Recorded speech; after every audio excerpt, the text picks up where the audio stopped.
আউযুবিল্লাহি মিনাশ শাইতানির রাজিম। বিসমিল্লাহির রহমানির রহিম। আমি advocate S Al Amin, supreme court of Bangladesh, high court division. আজকের আলোচনার বিষয় জমি ক্রয়ের পূর্বে করণীয়।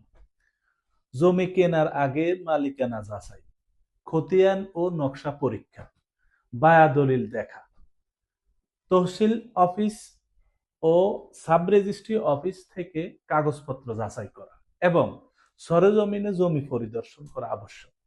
এছাড়া জমিটি অধিগ্রহণকৃত কিনা, কোনো আইনি জটিলতা আছে কিনা এবং বিক্রেতার বৈধ অধিকার আছে কিনা তা নিশ্চিত করতে হবে।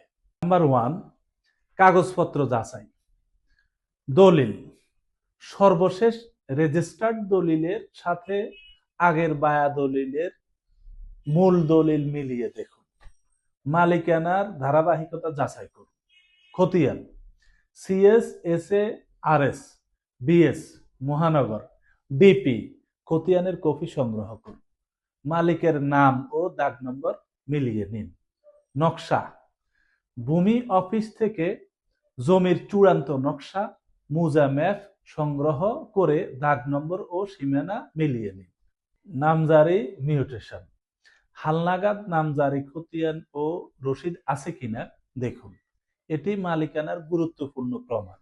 খাজনা, সর্বশেষ ভূমি উন্নয়ন কর খাজনা পরিশোধের রসিদ দাখিলা পরীক্ষা করুন। 2, ভূমি অফিস ও সাব রেজিস্ট্রি অফিস থেকে যাচাই।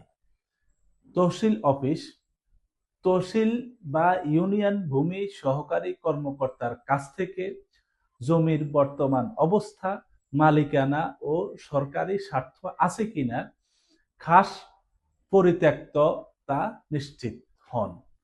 Sub registry office, sub registrar office থেকে জমির এনকম্বারেন্স সার্টিফিকেট সংগ্রহ করুন, তাহা জমিটি কোনো আইনি বা আর্থিক ঝামেলা মুক্ত কিনা তা প্রমাণ করে। নাম্বার 3, সরজমিনে পরিদর্শন ও অন্যান্য।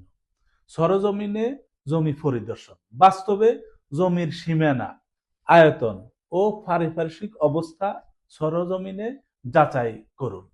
আইনি বৈধতা নিশ্চিত করুন জমিটি সরকারের অধিগ্রহণকৃত নয় বা কোনো আদালতের নিষেধাজ্ঞা নেই। বিক্রেতার যাচাই, বিক্রেতার মালিকানার বৈধ অধিকার আছে কিনা, তিনি নাবালক বা অপ্রকৃতস্থ নন তো তা নিশ্চিত হন। অভিজ্ঞ ব্যক্তির সাহায্য, একজন অভিজ্ঞ দলিল লেখক বা আইনজীবীর পরামর্শ নিন। 4 নাম্বার, আর্থিক লেনদেন। চেক বা ব্যাংক ট্রান্সফারের মাধ্যমে মূল্য পরিশোধ করুন। নগদ লেনদেনের ক্ষেত্রে সাক্ষী রাখুন। মূল্য পরিশোধের পর অবশ্যই বায়া দলিল ও অন্যান্য কাগজপত্র বুঝে নিন এবং নামজারি প্রক্রিয়া শুরু করুন। ধন্যবাদ।